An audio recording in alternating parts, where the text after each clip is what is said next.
We're appreciative to close out our day with Director Debbie Colbert with Oregon Department of Fish and Wildlife. And she's going to join us and share some of her experiences and closing remarks.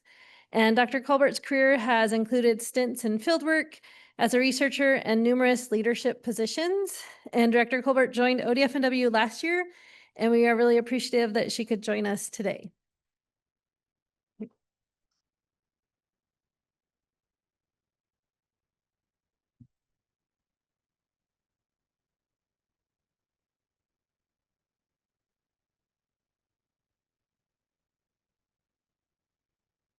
Good afternoon, everyone.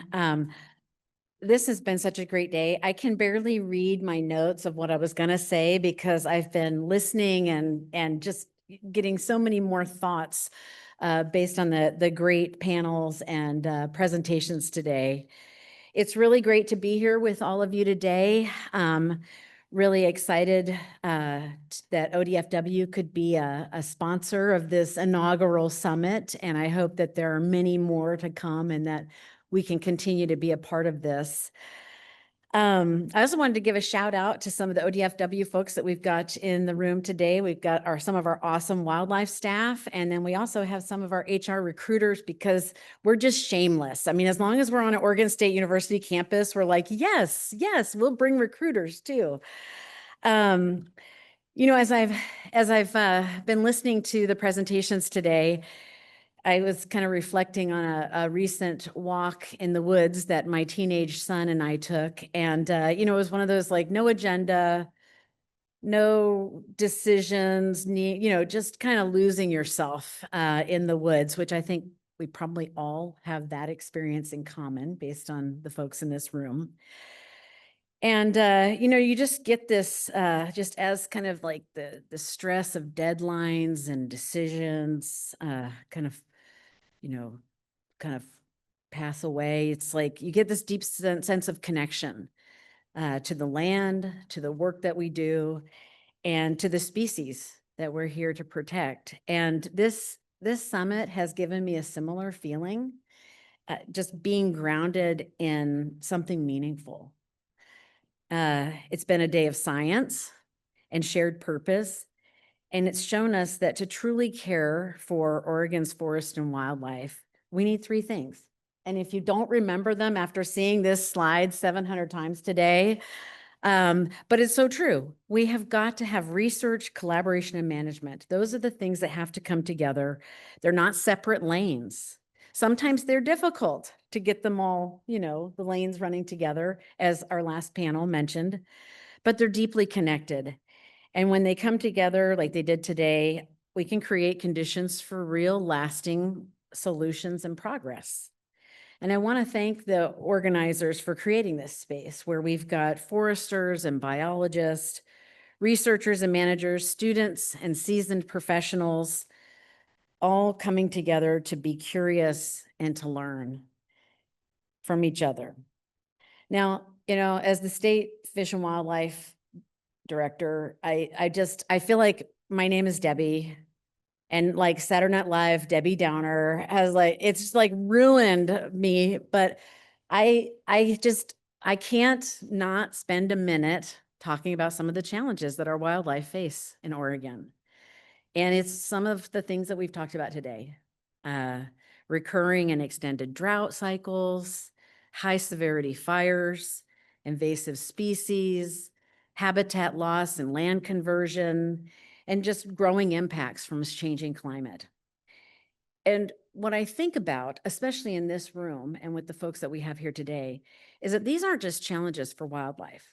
They're challenges, the same challenges are challenges for our forest owners, our land managers, and communities. And in so many ways, the pressures that we have on our wildlife and ecosystems are the same pressures on our people. And that shared experience is a powerful foundation for collaboration. Today's sessions brought these challenges and opportunities into focus. We've explored how harvested forests can be managed to enhance floral resources for pollinators, and how early seral bird communities respond to intensive management. We looked at late seral ecosystems, and this was an edit Katie, and unlearned a bit about what we thought we knew about old growth obligate species, with challenging our assumptions and raising new questions for us.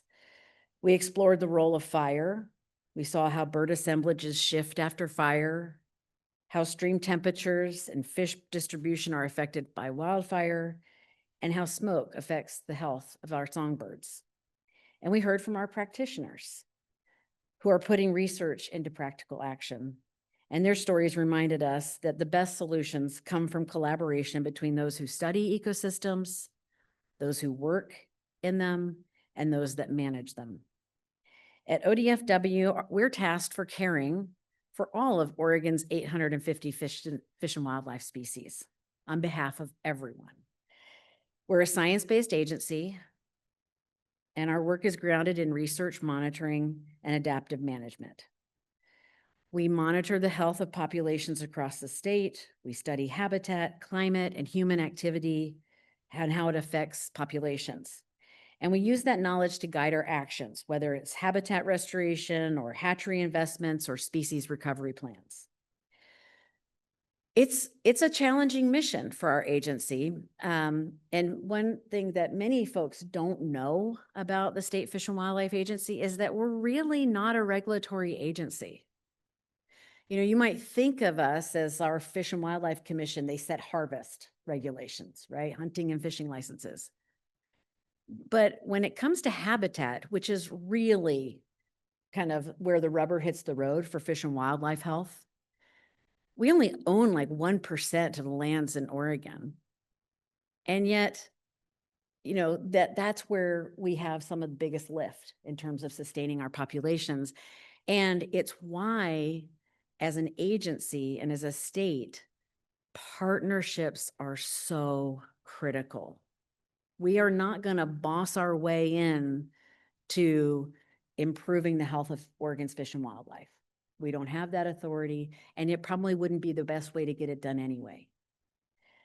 And it's why I think it should be a point of pride, at least for Oregonians, that I think that in Oregon, conservation is a team sport. So where do we go from here? We keep learning from each other. When scientists understand the reality of field implementation and when managers are informed by the latest data, we get smarter strategies, we get more resilient ecosystems, and we get better outcome for wildlife. The partnerships that are represented in this room across agencies, universities, tribes, industry, and communities are the key to our success. At ODFW, we're taking stock of how we manage effectively in the face of increasing complexity. How do we help species be resilient and adapt to changing conditions?